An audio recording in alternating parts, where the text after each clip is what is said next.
अस्सलामुअलैकुम दोस्तों, मेरा नाम है शारिफ खान। आज 10 मार्च 2026 है। आज के दिन ईरान की तरफ से इजराइल पर और बड़े हमले किए गए हैं।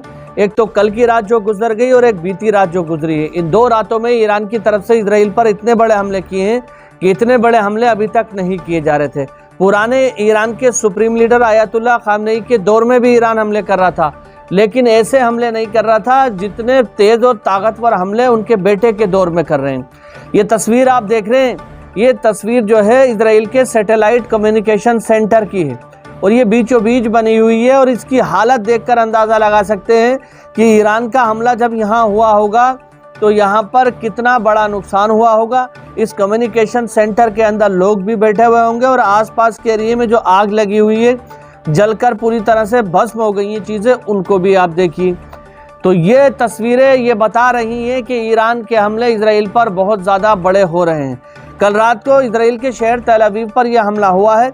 इजराइल के शहर तेल अवीव में सैटेलाइट कम्युनिकेशन सेंटर जो बना हुआ था, जो बताता था कि ईरान की मिसाइलों की पोजीशन क्या है, ईरान कौन सी जगह पर हमला कर रहा है, शहर के किस हिस्से को निशाना बना रहा है, वो जो कम्युनिकेशन सेंटर था उसको ही ईरान ने तबाह कर दिया है।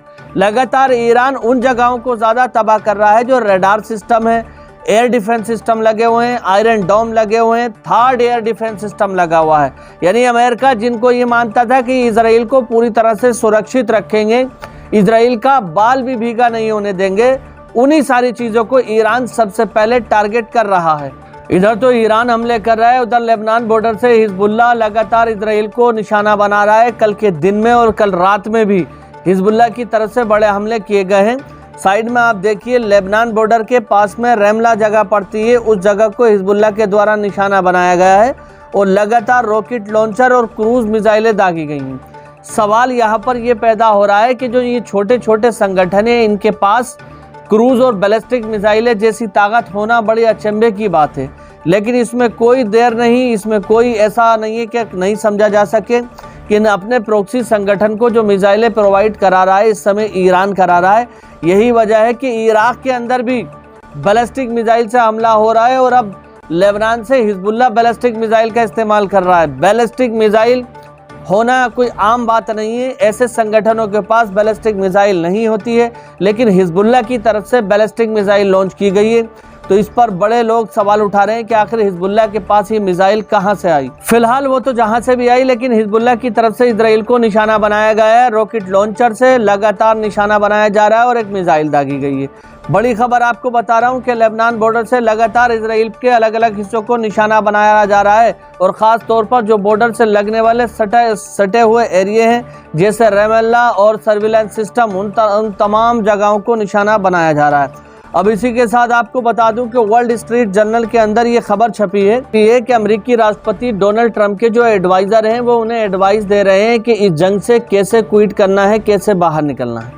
साइड में आप देखिए, यहाँ पर बताया गया है कि प्राइवेटली ये बताया गया है Trump to consider an exit plan from the war in Iran, warning that rising oil prices and a prolonged conflict could trigger political backlash.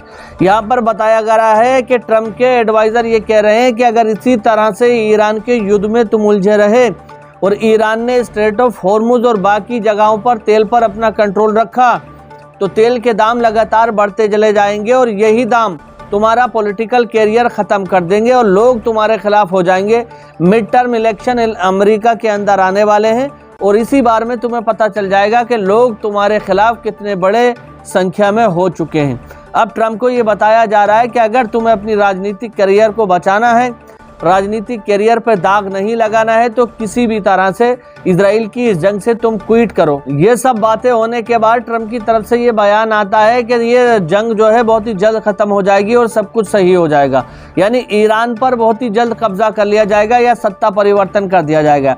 जबकि ईरान की तरफ से ये कहा जा रहा है कि हम लंबे समय तक जंग लड़ने के लिए तैयार हैं।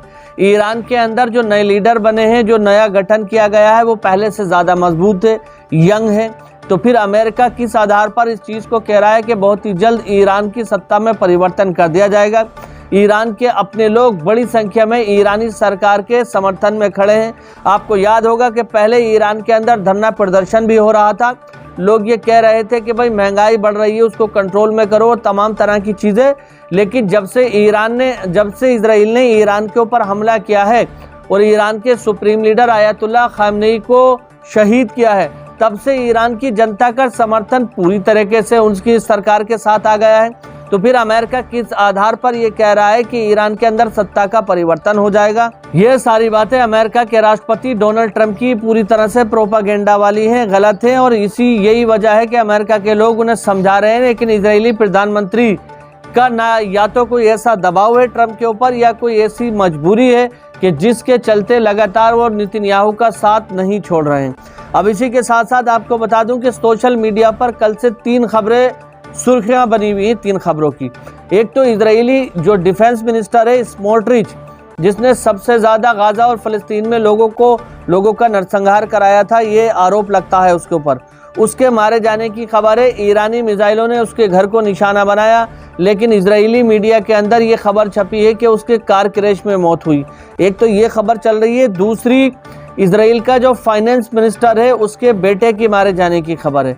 साइड में आप देख सकते हैं कि फाइनेंस मिनिस्टर के बेटे को मारा गया है, जिसके लिए शोक समारोह रखा गया है। और इसी के साथ साथ मोसाद का जो चीफ है डेविड बर्नर, उसके मारे जाने की खबर है। 3 इजराइल की बड़ी हस्तियां, 3 इजराइल के मंत्रालय के वो लोग जो इजराइल को काफी हद तक चला रहे थे ईरानी मिसाइलों के हमले में, तीनों के मारे जाने की खबर है। ये सोशल मीडिया पर चल रहा है।